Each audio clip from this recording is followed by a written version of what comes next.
प्रिय दर्शकों, नमस्कार। एक बार फिर से उपस्थित हूं आप सबके सामने विश्लेषण जन्म कुंडली का इस कार्यक्रम के अंतर्गत। आज जो आपके सामने कुंडली लेकर के आया हूं, ये कुंडली आई है मेरे पास बीकानेर, राजस्थान से। शुरू करते हैं आज का कार्यक्रम। कहीं नहीं जाना है, बिल्कुल बन के रहिएगा। इनका जन्म होता है माघ माह में उत्तरायण, शिशिर ऋतु, शुक्ल पक्ष की 10वीं तिथि, दिन मंगलवार को जन्मे हैं। और मंगल ही इस कुंडली के लिए सर्वाधिक योग कारक ग्रह के रूप में बनते हैं। कर्क लग्न की कुंडली के लिए मंगल दशम और पंचम भाव के अधिपति होकर के, लग्नेश के मित्र होकर के उसके साथ ही बैठे हैं। इसका अर्थ होगा कि इसको आप लाभ भाव की मजबूती कह सकते हैं, जहां दोनों ही ग्रह, जन्म कुंडली का लग्नेश उच्च का, शुक्र की राशि बनी, मंगल दशमेश और पंचमेश होकर के लाभ भाव में बैठ गए। इसका अर्थ है कि वार के अधिपति बलवान है। वार के अधिपति बलवान और लग्न के अधिपति भी बलवान। लग्नेश उच्च के, गुरु केंद्र में और सूर्य केंद्र में। गुरु कौन है इस कुंडली के लिए? 6वें भाव के स्वामी होकर के दशम स्थान में, जहां नौकरी की भी स्थिति पैदा कर रहे हैं और व्यापारिक दृष्टिकोण भी दे रहे हैं। तुला राशि में जो गुरु का बैठना, ये व्यापार भी व्यक्ति कर सकता है, और 6वें भाव में शुक्र का बैठना व्यक्ति नौकरी में भी जा सकता है। मतलब चंद्रमा की स्थिति शुक्ल पक्ष के 10वीं तिथि की होने के कारण इतनी अच्छी मानी जाएगी, जहां व्यक्ति अपने जीवन में सुख, समृद्धि, श्रेष्ठता, गंभीरता और बहुत ही अच्छे नेचर का, धार्मिक, सुहृदय, मीठी वाणी, यात्रा में जाने वाला, यात्रा के वृतांत को लिखने वाला, धर्म के मर्म को समझने वाला, लेखन हो, कला हो, नृत्य हो, रंग हो, है ना, राजनीति हो, होटल रेस्टोरेंट में काम बढ़ाने वाला, या इस तरीके का रोजगार करने वाला, चंद्रमा के बारे में मैं बात कर रहा हूं। चंद्रमा शुक्र की राशि में उच्च के रोहिणी नक्षत्र में, अपने ही नक्षत्र में बैठे हैं और उच्च की राशि में बैठे हैं। तो ये दोनों ही दशाएं हो जाएंगी शुक्र और चंद्रमा वाली। जब कभी भी शुक्र की महादशा चले, उसमें अंतर में चंद्रमा आ जाए, या चंद्रमा की अंतरदशा हो, शुक्र प्रत्यंतर में आ जाए, मतलब जब कभी भी ये दोनों ग्रह एक्टिव होंगे तो जातक के जीवन में बहुत सारी चीजें भरने वाले बनेंगे। मतलब इसका अर्थ होगा कि वो जातक के संपूर्ण सुखों को देने वाले होंगे। इतना ही नहीं, व्यक्ति क्या क्या कर सकता है, तो 11वें भाव में उच्च के चंद्रमा हुए हैं, शुक्र के साथ बैठे हैं, तो होटल का काम कर सकता है, ऑटोमोबाइल सेक्टर में काम कर सकता है, होटल का काम करे, उसके बाद जमीन की खरीद बिक्री करे, बिल्डिंग कंस्ट्रक्शन का काम कर सकता है, रेंटल प्रॉपर्टी से संबंधित धन इकट्ठा करना हो वो कर सकता है, पत्रकार बन जाए, लेखक बन जाए, कवि बन जाए। इस तरीके के सारे गुण इस कुंडली में बन जाते हैं। और इस कुंडली की सबसे अच्छी बात है कि शुक्र और गुरु का परिवर्तन है। ये दोनों ग्रह परस्पर शत्रु होते हैं और दोनों ही ग्रह जातक को अनुभवी भी बनाते हैं। और जब ये दोनों ग्रह आपस में संबंध बना लेंगे तो ये बहुत ही उच्चतम और अच्छी बात हो जाती है। मंगलवार शिशिर ऋतु पे शनि का प्रभाव होता है, इस वजह से कभी कभी जातक विलंब से परिणाम प्राप्त करने वाला या हो जाता है, कि ऐसा थोड़ा बहुत विलंब होता है। उत्तरायण में जितने भी शुभ ग्रह होंगे इस कुंडली के, जैसे चंद्रमा हो गए, जैसे शुक्र हो गए, जैसे गुरु हो गए, जैसे बुध हो गए, तो इस कुंडली की ना सबसे अच्छी बात क्या है कि सूर्य, बुध और शुक्र तीनों अलग अलग भावों को पकड़ के बैठे हैं। ये प्रायः बहुत कम कुंडलियों में ऐसा योग देखने को मिलता है जहां सूर्य, बुध और शुक्र अलग अलग हों। नहीं तो आप लोगों ने बहुत सारी ऐसी कुंडलियां देखी होंगी जो सामान्यतया बहुत, मतलब 100 में से आप 80, 85, 90 कुंडलियां ऐसी देख सकते हैं जहां सूर्य और बुध, शुक्र लगभग एक दूसरे के सन्निकट, ये बैठते सन्निकट ही हैं, एक दूसरे से बहुत ज्यादा इतने से दूर नहीं जाएंगे। बहुत ज्यादा होगा तो यहाँ आएंगे, बहुत ज्यादा होगा तो यहाँ आएंगे।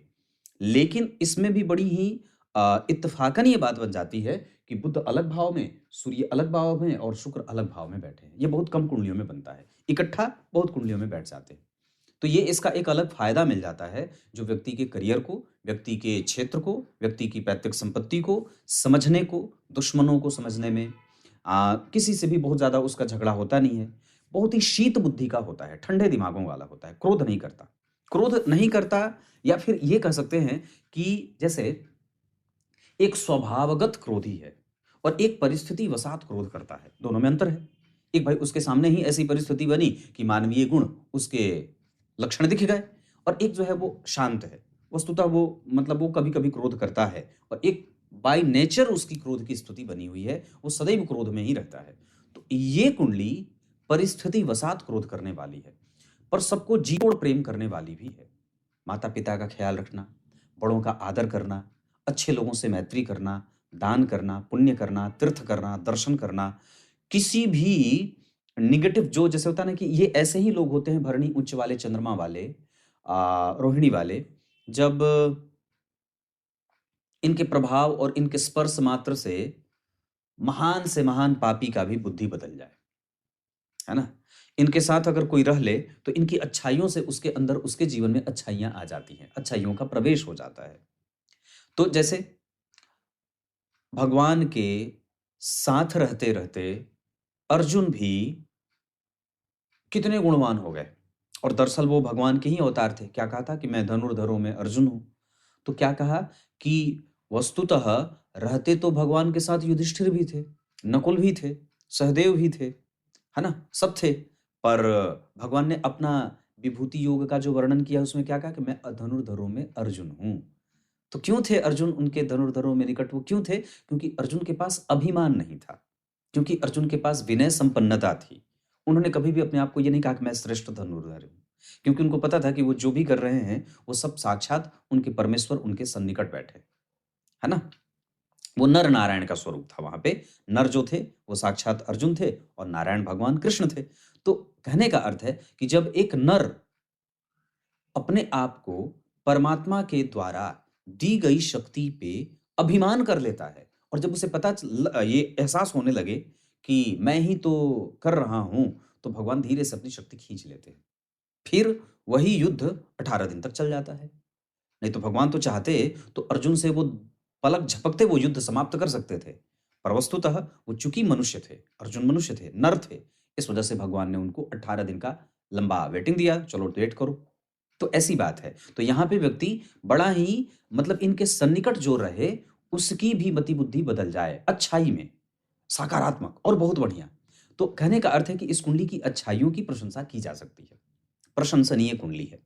और लग्न में शनि जो बैठे हैं, वस्तुतः दिशा के बल के आधार पर शनि को सप्तम स्थान में दिशा का बल प्राप्त होता है, पश्चिम दिशा में बलवान होते हैं। व्यक्ति का जन्म शाम को हुआ है ना, और जन्म हुआ है 4:35 पे, लेकिन जन्म कब है? शुक्ल पक्ष में। तो शुक्ल पक्ष में सायंकाल या सूर्यास्त के बाद का जन्म और भी उत्तम हो जाता है। तो आप इसको ये कह सकते हैं कि ये मतलब बीच का है, मतलब अभी सूर्यास्त हुई नहीं है, तो फिर भी ये ठीक है। क्योंकि दिन में अगर जन्म है तो कृष्ण पक्ष का जन्म अच्छा माना जाता है, रात्रि में शुक्ल पक्ष का जन्म अच्छा माना जाता है। दशमी तिथि के चंद्रमा पूर्णिंदु बनाते हैं, तो व्यक्ति के पास मन बुद्धि चित्त, तो ये जो स्टेबिलिटी है, ये जो दिमाग में स्थिरता है, ये जो व्यापार में स्थिरता है, जो मन वाणी और बुद्धि में स्थिरता है, जो स्थित प्रज्ञ है व्यक्ति, वो क्यों है? क्योंकि व्यक्ति की कुंडली में चंद्रमा की स्थिति अच्छी बन रही है। और चंद्रमा की स्थिति जब अच्छी बन जाएगी तो आप यकीन करिए, इत्मीनान रखिए कि व्यक्ति का ज्ञान, व्यक्ति का भविष्य और व्यक्ति की परंपरा, व्यक्ति की सभ्यता, व्यक्ति की संस्कृति, व्यक्ति के धर्म में, आध्यात्म में, चिंतन में, रिसर्च में, एजुकेशन में, धन कमाने में जो निरंतरता होती है वो सदैव बनी रहती है। इसमें कोई भी डरने और संकोच वाली बिल्कुल भी बात नहीं है, और मैं आपको इसकी गारंटी देता हूं, क्योंकि मैंने एक बात देखी है कि जिस व्यक्ति की कुंडली में, यार मैंने क्या देखी है, शास्त्रकार भी यही लिखते हैं कि चंद्रमा अगर जिस व्यक्ति की कुंडली में मजबूत है तो आप ये बात इत्मीनान रख लीजिए कि उसका कुछ भी बिगड़ेगा नहीं। साक्षात भगवान नारायण की उस पर कृपा है, क्योंकि चंद्रमा हमारी कुंडली में भगवान कृष्ण के रूप में उपस्थित होते हैं, जो 16 कलाओं से संपन्न थे, है ना। तो क्या कहा शास्त्रकार ने कि चंद्रमा के ऊपर ही सारे ग्रहों का बल आश्रित होता है, आश्रित्य चंद्रस्य बला बलानी। चंद्रमा के ऊपर ही सभी ग्रहों का ग्रहा प्रयक्षन्ति शुभा शुभानि, सभी ग्रहों का बल चंद्रमा के ऊपर आश्रित रहता है। तो कुंडली के अगर हम भविष्य को देखने चलेंगे तो कहां सबसे पहले देखेंगे कि उस व्यक्ति का वर्तमान कैसा है। तो उस व्यक्ति का वर्तमान कौन है? चंद्रमा है, और चंद्रमा व्यवस्थित है लग्नेश उच्च के। सूत्र कहता है लग्न के अधिपति अगर एकादशवें भाव में बैठे हों, पर कौन लग्नेश बनते हों? गुरु लग्नेश न बनते हों। लग्नेश अगर गुरु बन जाएंगे और एकादशवें में बैठेंगे तो वो शत्रुगत हो जाएंगे, है ना? मकर राशि में बैठेंगे या तो तुला राशि में बैठेंगे। तो क्या कहा कि लग्नेश अगर गुरु को छोड़ कर के कोई भी ग्रह हो और एकादशवें भाव में बैठा हो तो ये बड़ा ही विलक्षण प्रभाव देने वाला हो जाता है और व्यक्ति को बहुत ज़्यादा चिंता नहीं करनी पड़ती है। इसका सीधा और स्पष्ट उत्तर होगा कि लग्नेश ही उच्च के बैठे हैं और उस भाव में बैठे हैं जहां व्यक्ति महत्वाकांक्षी होता है। और इतना ही नहीं कि होता है, बल्कि उसको वो महत्वाकांक्षा की पूर्ति करने और कराने वाला भी हो जाता है। अब क्यों होता है जरा इसको समझिए। तो लग्नेश की युति किसके साथ हो रही है? जन्म कुंडली के पंचमेश और दशमेश योग कारक ग्रह मंगल के साथ। तो ये और भी अच्छी बात, मतलब सोने पे सुहागा, सोना था पर उस पे सुहागा हो गया, सोने पे सुहागा वाली बात हो गई। लोहा था और पारस का स्पर्श कर लिया तो वो पारसमणि हो गया। तो कहने का अर्थ है कि यहाँ पे जो लग्नेश की युति दशम और पंचम भाव के अधिपति मंगल के साथ हो रही है, ये कुंडली की विलक्षणता को बहुत ही मजबूती से प्रकट करते हैं। और भगवान की अति कृपा है कि कम से कम लग्नेश आपके शुभग्रह बने हुए हैं। यहीं पे थोड़ी बात अगर गड़बड़ हो जाती, जैसे चंद्रमा अगर मान लीजिए आपकी कुंडली में पापक हो जाते, तो फिर ये बड़ी ही एक कह सकते हैं कि वो कमजोरी वाली बात हो जाती, जहां व्यक्ति के उस संपूर्ण फल को जो हम प्राप्त करना चाहते थे उसमें गड़बड़ी आ जाती, फिर वो थोड़ी सी तितर बितर में भाव चले जाते। तो अगर थोड़ी बहुत कमजोरी दिख रही है तो वो कई बार अवस्थाओं से होता है, वो कई बार बालकपन से आता है, क्योंकि ग्रहों का प्रभाव जैसे जैसे व्यक्ति धीरे धीरे आगे बढ़ता है वैसे वैसे उसको वो प्रभाव में अपना रखता है और व्यक्ति के ऊपर वो ग्रहों को समझ। अब ये वीडियो बनाने का अर्थ क्या होगा कि व्यक्ति अपनी समस्या को समझेगा, अपने अंदर छुपे गुणों को समझेगा, वो कभी शत्रु के घर में भी जाए तो उसको मित्र बना के आ जाए, ऐसा भाव है। क्योंकि यहाँ पे जन्म कुंडली में शुक्र बैठे हैं, शुभ ग्रह की राशि में बैठे हैं और सूर्य लग्न को। अब यहाँ पे जो गड़बड़ी हुई है कुंडली में भावों के आधार पे ग्रहों की, सूर्य को यहाँ बैठना था और शनि को यहाँ बैठना था। शनि यहाँ बैठ जाते तो ये शश योग बन जाता और दिशा से भी उस ग्रह को बल मिल जाता। लेकिन सूर्य यहाँ नहीं बैठे हैं, यहाँ बैठे हैं, तो सूर्य पश्चिम दिशा में कमजोर होते हैं और शनि पूरब दिशा में कमजोर होते हैं। गुरु जो होते हैं वो पूरब दिशा में मजबूत होते हैं, चतुर्थ स्थान में उनका भाव थोड़ा ठंडा पड़ जाता है। लेकिन फिर भी कम से कम वो तुला राशि में बैठे हैं और गुरु के साथ परिवर्तन शुक्र का ये महान परिवर्तन राजयोग बनाएगा। इसी के कारण जो शुक्र और गुरु का परिवर्तन हुआ है, इसी परिवर्तन के कारण जातक नौकरी करेगा, व्यापार करेगा, अपने करियर को एस्टैब्लिशमेंट में लेके जाएगा और बहुत मजबूत धन कमाएगा, इकट्ठा करेगा। क्लियर है? आगे बढ़ता हूं पंचांग में। रोहिणी नक्षत्र भृंग रोहिणी नक्षत्र में है तो इसके जो अधिपति होते हैं वो ब्रह्मदेव होते हैं। तो जातक को ओम ब्रह्मणे नमः ऐसा मंत्र अपने माता जी से बोलना चाहिए कि 3 बार बोल दो, या पिताजी से बुलवा लेना चाहिए 3 बार। वो एक बार बोलेंगे ओम ब्रह्मणे नमः, फिर आप एक बार बोल देंगे ओम ब्रह्मणे नमः, फिर वो दूसरी बार बोलेंगे ओम ब्रह्मणे नमः, फिर आप दूसरी बार बोल देंगे ब्रह्मणे नमः, फिर वो तीसरी बार बोलेंगे ओम ब्रह्मणे नमः, फिर तीसरी बार आप बोल देंगे ओम ब्रह्मणे नमः। ऐसा बोल करके, सुन करके, और फिर आप इस मंत्र का नियमित रूप से प्रत्येक दिन जप करना है। पहले दिन उनसे बुलवाना है, बाद में आप अकेले बैठ करके रोज दिन सुबह में इस मंत्र का जप कर सकते हैं 108 बार। इसके अतिरिक्त चिरचीटे की जड़, चिरचीटा जिसको बोलते हैं, आपा मार्ग भी बोलते हैं, आप उसको गले में धारण कर सकते हैं, है ना, चांदी के ताबीज में डाल के। और साथ ही साथ कुशा, कुशा के ब्रह्माजी, कुश जो मिल जाता है, कुश घास, कुशा के ब्रह्माजी बना करके और कम से कम गुरुवार के दिन उनकी पूजा करनी चाहिए। अगर नहीं हो पाए तो सिर्फ आप मंत्र भी अगर इतना जप लेते हैं तो काफी फायदा हो जाएगा। यज्ञ करना चाहिए, दान करना चाहिए, आहुति डालनी चाहिए, दुर्गा सप्तशती का पाठ दुर्गा पूजा में आवश्यक रूप से कराना चाहिए। इसके अतिरिक्त ज्येष्ठ माह में शुक्ल पक्ष के एकादशी तिथि को आप राजस्थान बीकानेर में हैं, आप ही के निकट हैं, वहां पे ब्रह्मदेव का मंदिर पुष्कर में, वहां जरूर जाकर के पूरा एक दिन निवास करना चाहिए। ऐसा करने से स्कंद पुराण में बात आई है कि जो व्यक्ति शुक्ल पक्ष के एकादशी तिथि को ज्येष्ठ माह में एक दिन रात पूरा 24 घंटा ब्रह्मदेव के पास आसपास रहता है तो उसके पितर उससे कभी भी अतृप्त नहीं होते और वो महान कार्य कर लेता है। वो अश्वमेघ यज्ञ के बराबर भी फल देने वाला हो जाता है। तो कब जाना है? ज्येष्ठ माह में जाना है, शुक्ल पक्ष में जाना है, एकादशी तिथि को जाना है। आपका जन्मदिन कब में मनाना है? माघ माह में मनाना है। ये माघ माह चल रहा है, माघ माह में शुक्ल पक्ष की 10वीं तिथि। अभी ये माघ माह है और कृष्ण पक्ष है, अभी शुक्ल पक्ष आने वाला है। तो शुक्ल पक्ष की 10वीं दिन आपको अपना जन्मदिन मनाना चाहिए। उसके आसपास अगर रोहिणी नक्षत्र मिल जाए तो दान आवश्यक रूप से करना चाहिए। ये बात इतनी है। तो अंग्रेजी महीने से जन्मदिन मत मनाइएगा, हिंदी महीने से मनाइएगा। माघ माह फरवरी में आता है, शुक्ल पक्ष मतलब माघ माह में पूरा 15 दिन बीत जाए, पहले कृष्ण पक्ष बीत जाएगा, उसके बाद 15 दिन में 15 दिन जब बीतने के बाद जब शुक्ल पक्ष आरंभ होगा तो उसके 10वें दिन आपको शुक्ल पक्ष की 10वीं तिथि को जन्मदिन मनाना चाहिए। नक्षत्र पे मनाना और भी बढ़िया रहेगा। रोहिणी नक्षत्र है, ये बहुत बढ़िया है, मैंने बताया ब्रह्मणे नमः। ऐन्द्र योग, ऐन्द्र की भांति, राजा की भांति व्यक्ति जीवन जीने वाला होता है। वैश्य वर्ण और मनुष्य गण के कारण व्यक्ति में व्यापार को समझने की शक्ति, बैलेंस करने का प्रभाव, और मनुष्य गण के कारण कभी कभी मनुष्यत्व का गुण लक्षण देखने को मिलेगा। ईर्ष्या, द्वेष, छल, कपट, मोह, मात्सर्य वाली जो चीजें होती हैं वो व्यक्ति के अंदर देखने को मिल जाती है। तो ये आपका पंचांग था। यहाँ मैंने आपसे इतनी सारी चर्चा की है जो 15 मिनट पे मैंने लगभग बात बता दी है। अब आगे बात करता हूँ आपकी कुंडली के बैठे ग्रहों पे। अब यहाँ से आगे बढ़ते हैं और कुंडली में ग्रहों पे आते हैं। लग्न का मान 2 अंश का बना है। पुनर्वसु नक्षत्र, लग्न में शनि वक्री हैं 13 अंश के। इस वजह से उनका काफी प्रभाव 12वें भाव की तरफ भी जाएगा, जो व्यक्ति को मोक्ष की तरफ या कभी कभी गुरु के बाद शनि की दशा में एकांत में लेके जाएंगे और धर्म की समझ विकसित करेंगे। सामाजिकता थोड़ी कम हो जाएगी। द्वितीय भाव के अधिपति जब सप्तम भाव में बैठ करके यहाँ पे कमजोर हो जाते हैं, इस वजह से व्यक्ति में कभी कभी आत्मविश्वास की कमी होगी। लेकिन लग्न पे सूर्य और लग्न पे शनि का प्रभाव व्यक्ति को विख्यात भी बनाता है। सूर्य के ऊपर शनि की दृष्टि व्यक्ति को विख्यात भी बनाती है और व्यक्ति अपने क्षेत्र का बड़ा ही नामी ग्रामी होता है। यहीं से ये योग जो बनता है ये भी कहता है कि पत्नी को पैसे देने से बचना चाहिए। वहां पैसे अगर चले जाएंगे तो वापस नहीं आएंगे, मतलब पत्नी को जो पैसे दे दिए वो वापस नहीं आएंगे। दूसरा, व्यक्ति अपने स्वतंत्र व्यवसाय में भी जा सकता है।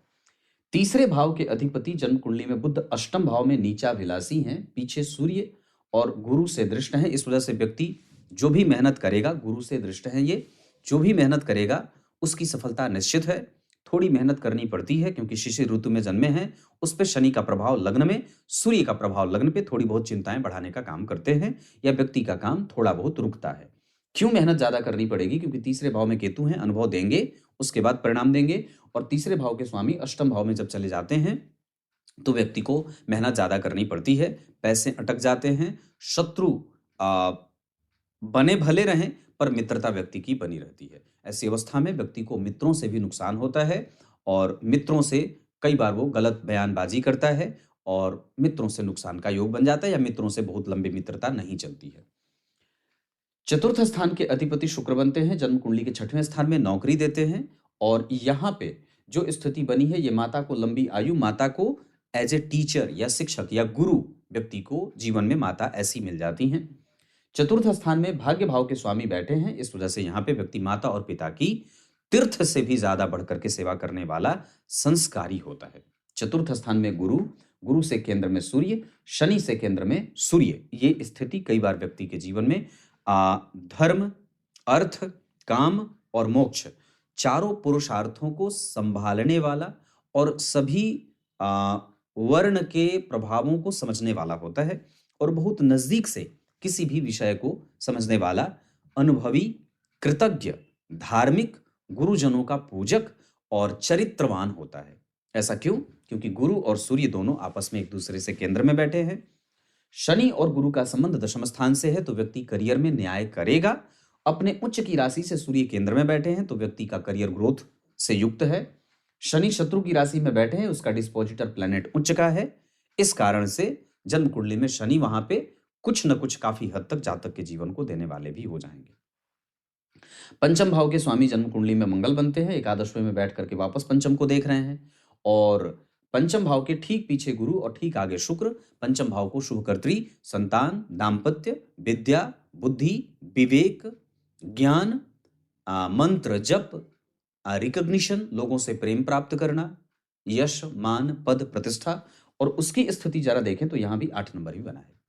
अब ये इतनी बड़ी बात है कि इस पे कितनी बातें लिख दी जाएं कम हो जाएंगी, क्योंकि ये वर्गोत्तम लग्न की कुंडली हो जाती है। यहां पे भी चतुर्थ भाव बहुत बढ़िया बलवान है क्योंकि चतुर्थ भाव में बुध बैठे, शुक्र और शनि भी बैठ गए हैं, तो चतुर्थ भाव इतना बढ़िया है कि इस कुंडली की व्याख्या नहीं की जा सकती है। यहाँ पे पंचम भाव बली, चतुर्थेश भी जन्म कुंडली में परिवर्तन राजयोग, पंचम भाव बली क्योंकि पंचमेश और पंचम भाव पे शुभ ग्रह का प्रभाव चंद्रमा का, और उस चंद्रमा के भाव को या इस मंगल के भाव को मंगल देख रहे हैं और शुभ कर्तरी लगा है। साथ ही साथ इस पे राहु की जो दृष्टि जा रही है वो त्रिकोण से बैठे होने के कारण खराब नहीं जाएगी। है ना? तो यहाँ पे जो स्थिति बन रही है वो बहुत ही अच्छी और मजबूत बन रही है, उसको लेकर के कभी भी चिंतित नहीं होना चाहिए। व्यक्ति उच्च शिक्षा को प्राप्त करे या कुछ ऐसे शिक्षा पद्धति में चला जाए जहाँ से वो अपना व्यापार कर सकता है, तो ये सब बहुत अच्छा रहेगा। छठवें भाव के स्वामी चतुर्थ में, ये नौकरी का योग बनाएंगे, व्यक्ति पिता के कारोबार को संभाल सकता है।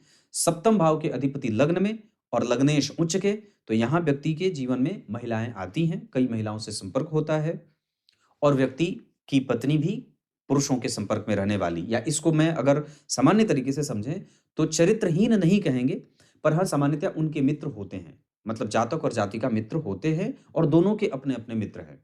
पर यहाँ पे जो कुंडली बन रही है वहां पे मित्रों से नुकसान हो सकता है, मतलब जातिकाओं से।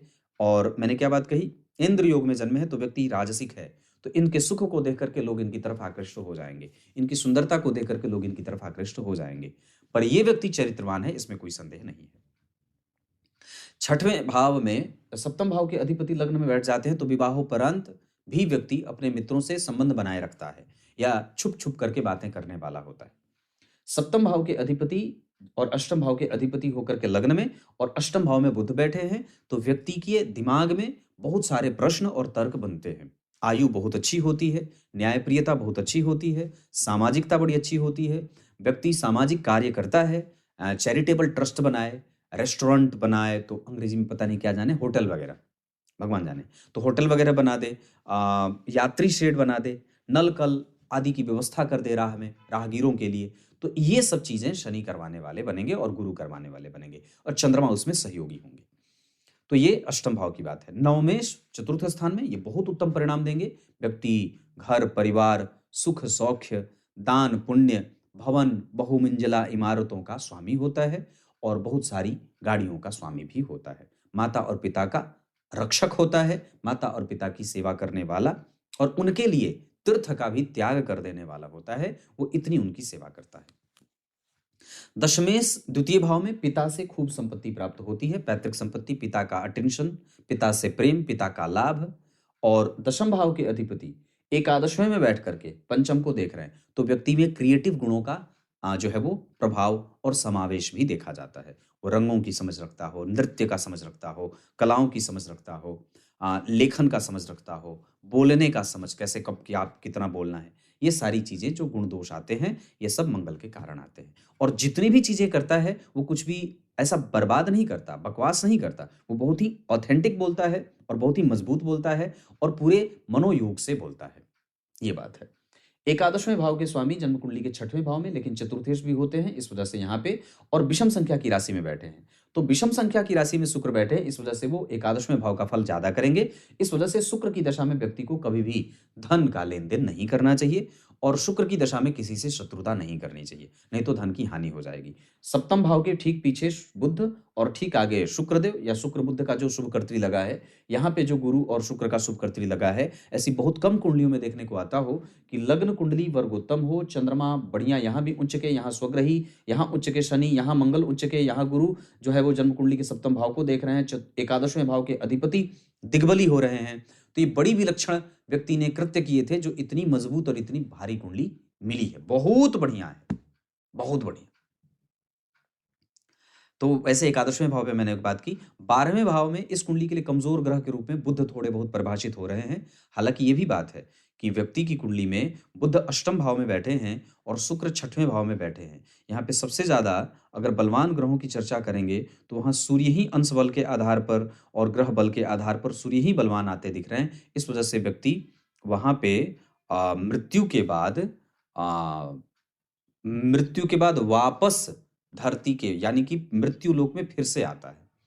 और पूर्व जन्म में जो इनकी आत्मा थी वो कहाँ रही, तो इसका अगर प्रश्न देते हैं, इस प्रश्न का उत्तर देते हैं तो सूर्य और चंद्रमा के आधार पर चंद्रमा उच्च के बलवान हैं और जन्म कुंडली में अंश के बल के भी आधार पर ठीक जा रहे हैं। तो अगर व्यक्ति की स्थिति देख रहे हैं तो चंद्रमा जो जा रहे हैं उसके आधार पर व्यक्ति शनि के प्रभाव में जा रहे हैं। चंद्रमा, व्यक्ति की आत्मा नरक लोक से आई है और वापस मृत्यु लोक पे आएगी। अब हमें यहाँ पे ये बात ध्यान रखनी होगी कि कर्म खूब अच्छे किए जाएं, दान पुण्य पूजा पाठ खूब किए जाएं। दान, गाय का दान हो, शहद का दान हो, तिल का दान हो, फलों का दान हो, अनाज का दान हो, लोहे का दान हो, हरे चारे का दान हो, गाय की सेवा निरंतर जीवन भर अपने खुट्टे पे गाय बांधें। ऐसा करने से व्यक्ति की उत्तम गति को प्राप्ति होती रहती है। तीर्थ का स्नान हो, गंगा जल का सेवन हो, स्नान करते समय गंगा जल मिलाया जाए, गंगा जल का पान किया जाए, ये सब करने से स्थितियां बदलती हैं। क्लियर है? नक्षत्र के आधार पे अगर मैं बात कर दूं तो आयु का बल ठीक है, गुरु सूर्य जो बैठे हैं वो आपको एनर्जेटिक बना रहे हैं। चंद्रमा के बारे में मैंने चर्चा की, थोड़ी बहुत समस्या होती है, व्यक्ति झूठ मूठ का कभी रोने लगता है, बहुत जल्दी रोने वाला, प्रलाप या इमोशनल होता है। मंगल बहुत अच्छी स्थिति में बैठे हैं, कृतिका नक्षत्र में बैठे हैं और आपको भविष्य देखने की समझ देते हैं, प्राप्त करने की जिज्ञासा देते हैं। बुध जो बैठे हैं वो आपको क्रिएटिव बना रहे हैं। मंगल के बाद बुध, गुरु जो बैठे हैं वो अपने नक्षत्र में बैठे हैं, सुखी बनाएंगे। शुक्र जो बैठे हैं वो पूर्वाषाढ़ा में बैठे हैं, जिस स्थिति में वो अपने नक्षत्र में बैठे हैं, इस वजह से गुरु अपने नक्षत्र में, शुक्र अपने नक्षत्र में, सूर्य मित्र के नक्षत्र में, मंगल मित्र के नक्षत्र में। मंगल और सूर्य का जो नक्षत्र परिवर्तन हुआ है, ये बड़ी बहुत कम बिरले ही कुंडलियां ऐसी होती हैं जहां पे नक्षत्रों का, राशियों का और दो दो भावों को शुभकर्त्री वर्गोत्तम लगी कुंडली बहुत आगे जा सकती है। चंद्रमा अपने नक्षत्र में, सूर्य मित्र के नक्षत्र में, मंगल मित्र के साथ परिवर्तन कर रहे हैं। बुध नक्षत्र में बैठे हैं वो धनिष्ठा नक्षत्र मंगल के नक्षत्र में बैठ करके बहुत अच्छी स्थिति लेके जा रहे हैं। राहु जिस नक्षत्र में बैठे हैं वो अपने मित्र के नक्षत्र में बैठे हैं। तो ये सारी बातें, शनि अपने नक्षत्र में बैठे हैं, पुष्य नक्षत्र में, शनि पुष्य नक्षत्र में, गुरु अपने नक्षत्र में, शुक्र अपने नक्षत्र में, सूर्य मित्र की राशि में, मंगल मित्र के नक्षत्र में, मंगल और सूर्य का नक्षत्र परिवर्तन। बुध जो बैठे हैं जिस नक्षत्र में बैठे हैं उसका अधिपति जन्म कुंडली में अपने नक्षत्र में बैठा है, चंद्रमा अपने नक्षत्र। अब क्या चाहते हैं, सब आप ही को मिल जाए, ये मतलब बहुत अच्छी बात होती है। इसकी विलक्षणता देखते बनेगी।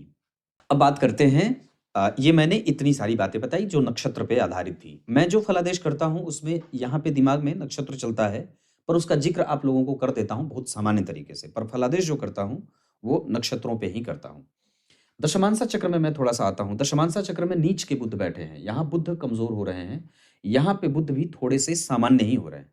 इसका अर्थ होगा कि इस कुंडली में हमें अपने बल बुद्धि पे ज्यादा ध्यान देना है कि वो गलत में ना जाए और संगति खराब ना हो।